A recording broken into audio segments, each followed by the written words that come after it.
QSO battery is dead. Thank you so much for 112,906 subscribers.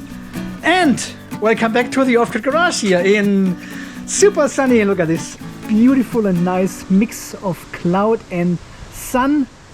That is always very much appreciated if you are shaded during winter. All these clouds, they're reflecting the sunlight back onto your solar panels and are making about twice or 3 times more energy than in pure sunshine with these clouds now. So I'm really looking forward to it today. Yeah, talking about today, I actually wanted to show you the mystery do-it-yourself box.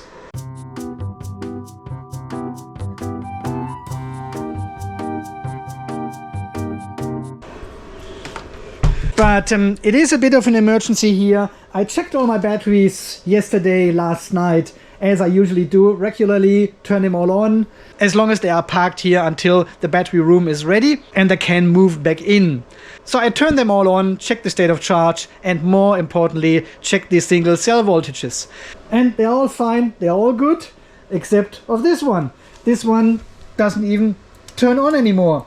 And I measured the voltage at the terminals out here and nothing. And I've got this strong belief that we have deep discharged these cells inside. At least 1 or 2. This might be the cause for it. The active balancer, about which we have talked in the last video and the videos before or something. Yeah, these are the capacitive active balancers some of us use, and they're working really great if you don't leave them connected 24/7. And that's why they have the run option on the PCB. There are basically 2 contacts on the PCB which are bridged with a bit of solder, and you can remove this solder and replace this with a switch. So you can turn on the active balancer and turn it off again. And this is exactly what we did in this battery back, when it arrived basically, yeah? Because the whatever it says here on the screen, BMS inside is not great with balancing. It has only a 150 milliamp passive balancer, and these are 230 ampere hour cells inside. It's not doing the job. So we actually installed this 16S active balancer inside this top compartment here. There's a bit of space inside the box. And we also installed one of these voltage sense modules where we can set a voltage and then it triggers a relay and turns on our active balancer at around 55 volts. But what we have learned from this battery here, the 48 volt Palo battery, which we are using to test BMS. This one has one of these active balancers inside, and we have actually a switch here as well to turn on the balancer. And even it was turned off, it has deep discharged cell number 1 here to a point where it reversed polarity and it completely destroyed this cell. And back then I said it is actually not too important, because with these high capacity cells this would never happen, because even the tiny discharge over time does not have this effect then on this 5 ampere hour 48 volt battery we have in this test box there, yeah. But 2 months later, and here we go, nothing works anymore. We have to take off the front panel and have to measure the cell voltages. I'm not expecting anything good. Okay.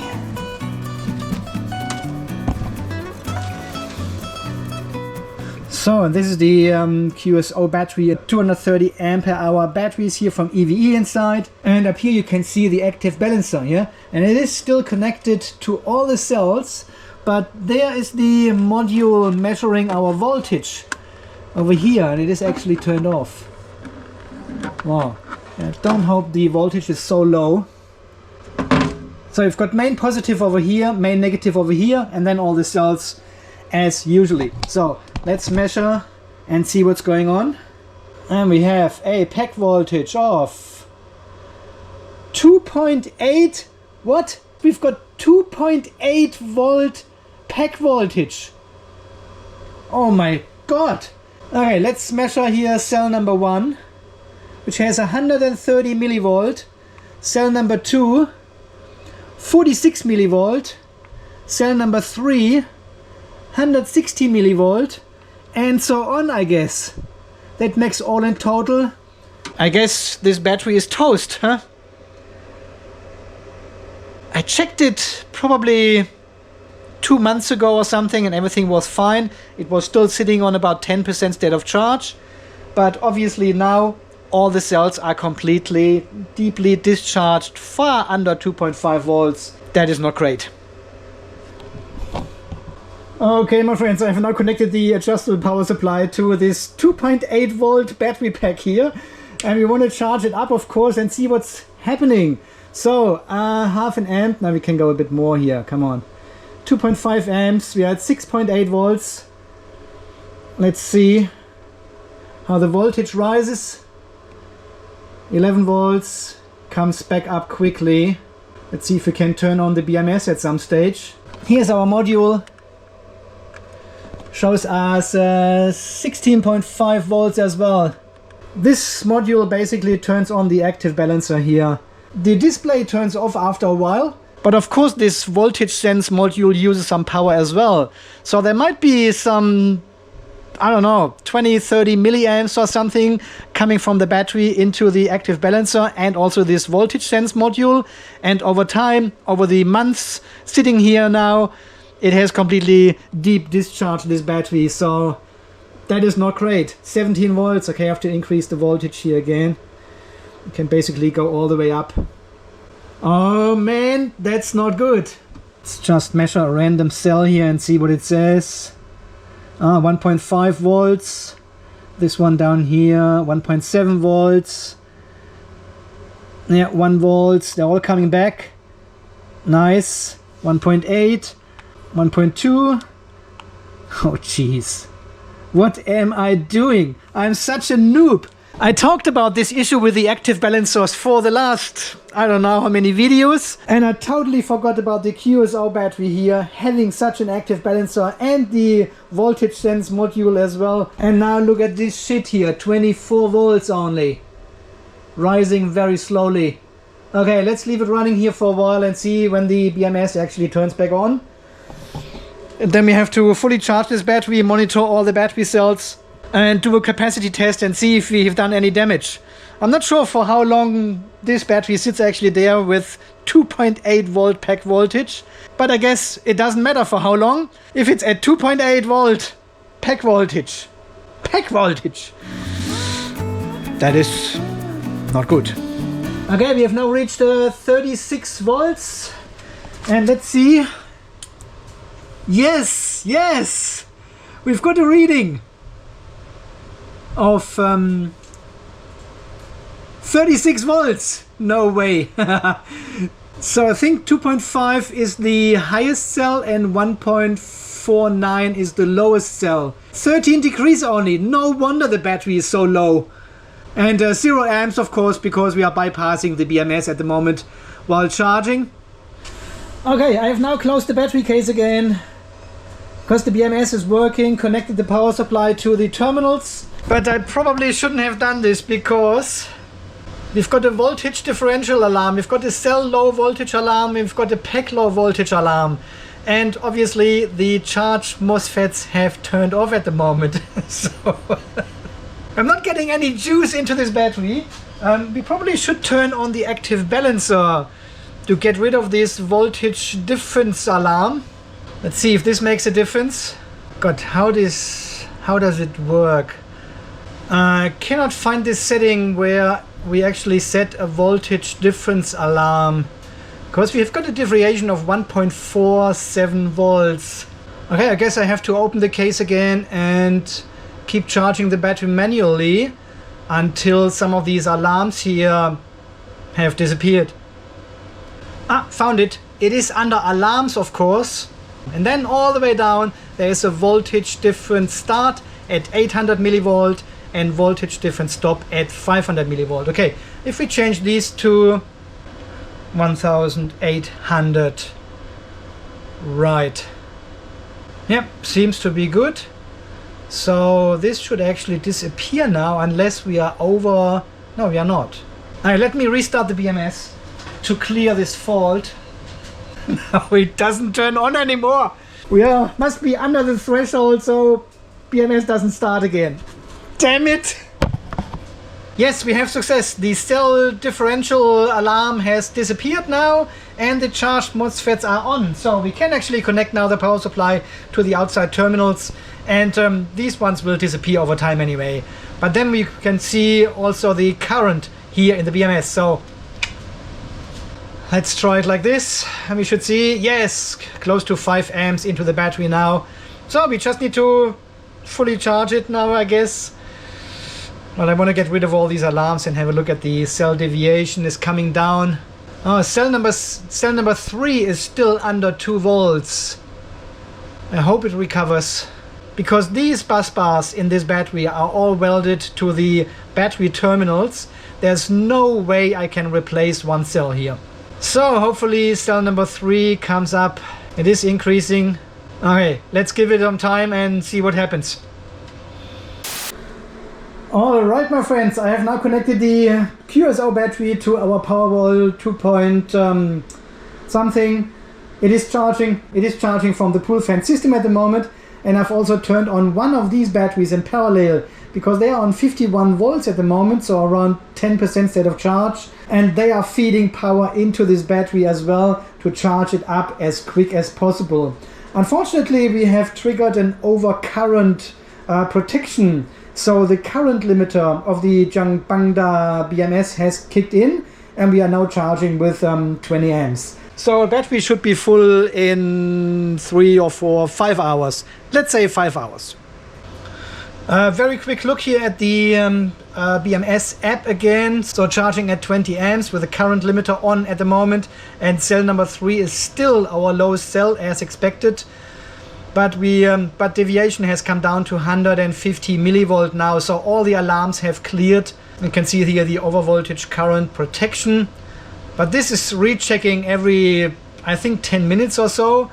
And if the current can hold and stays under the current protection value, it actually charges with a maximum speed then of whatever one battery can dump into another battery, right?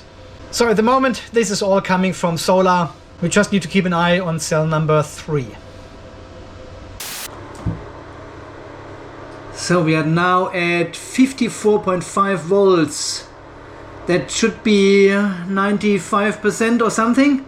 Well guys, that was actually the longest 5 or 6 hours I've ever experienced. It took actually 5 to 6 days now to fully charge this battery from solar, because this dumping of energy from these batteries into this one didn't work.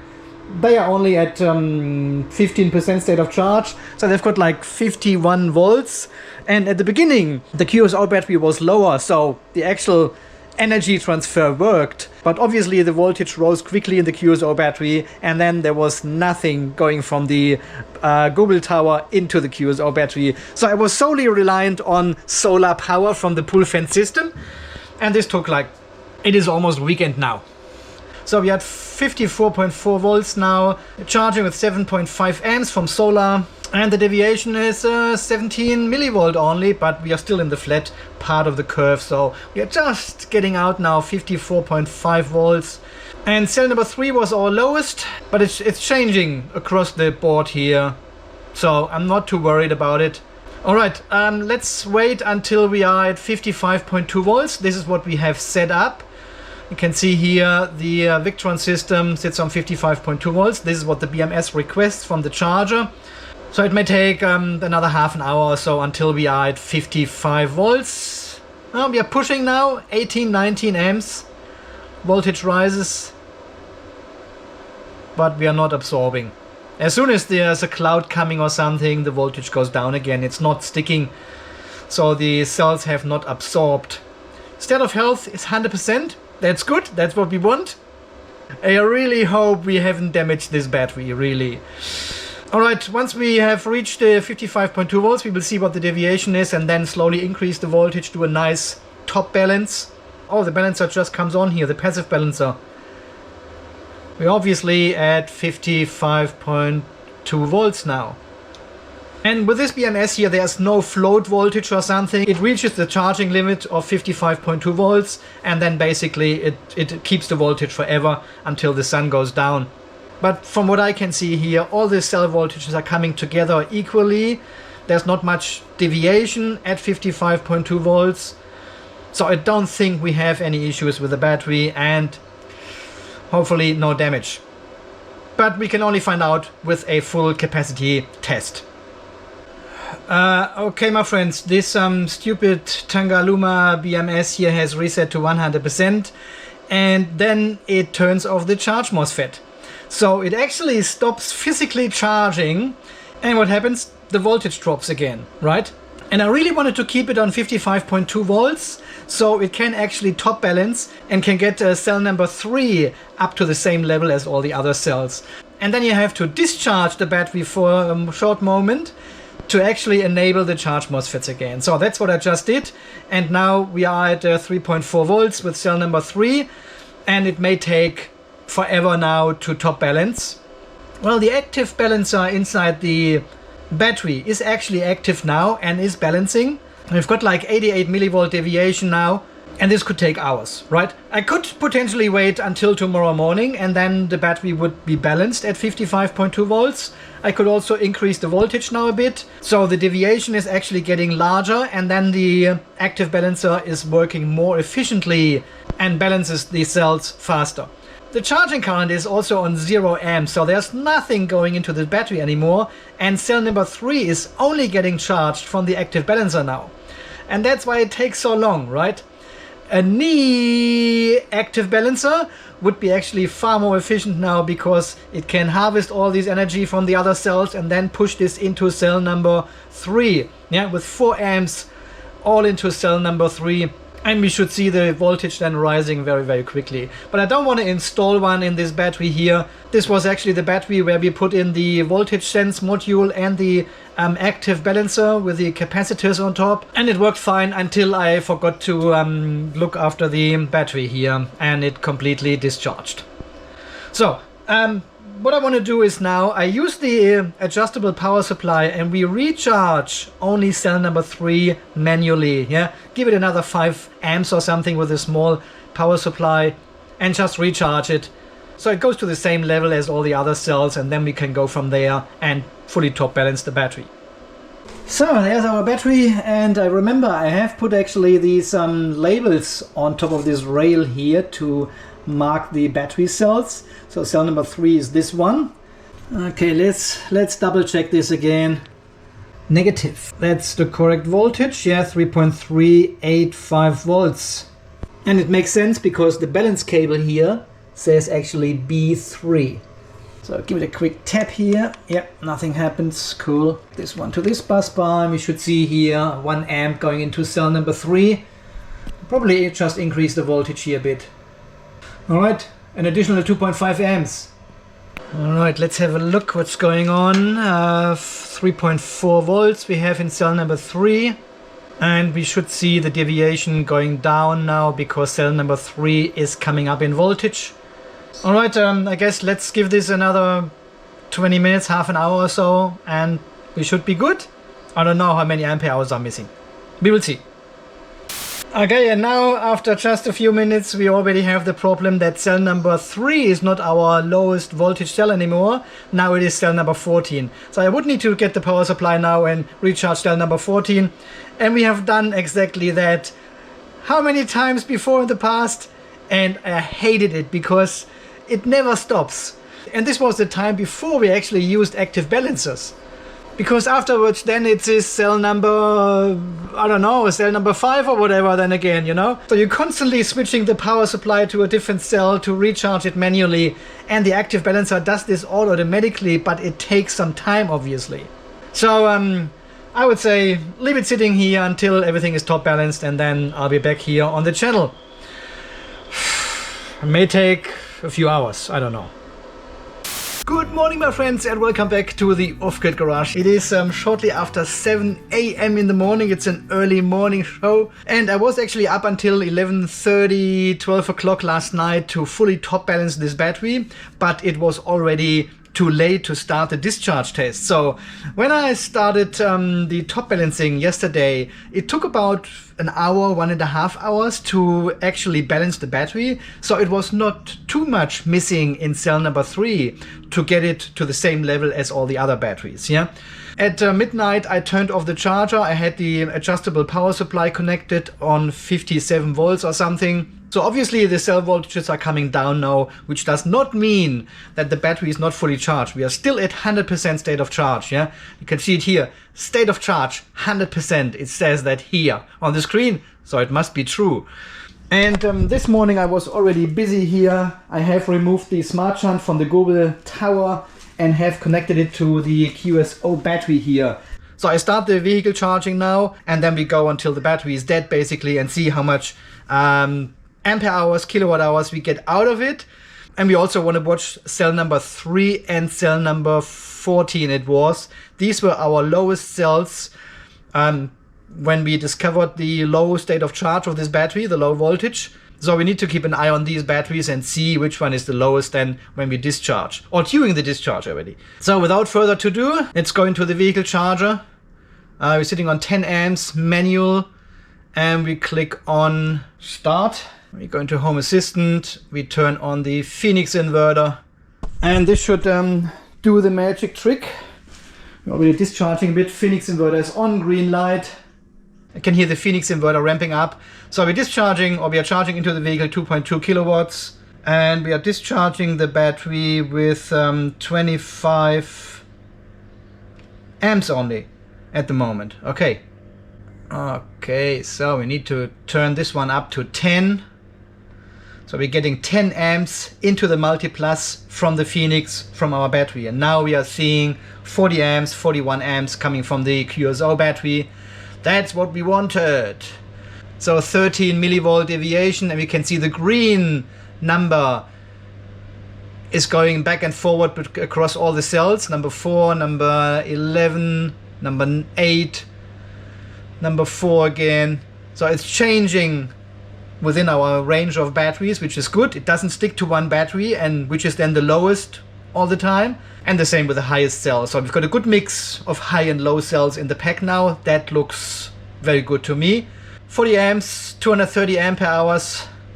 It is too early for that. It's 5 hours and 75. See you afternoon. You have a wonderful good morning. Get a coffee first, huh? Okay, my friends, so we are now back online with all the screen recordings, I hope.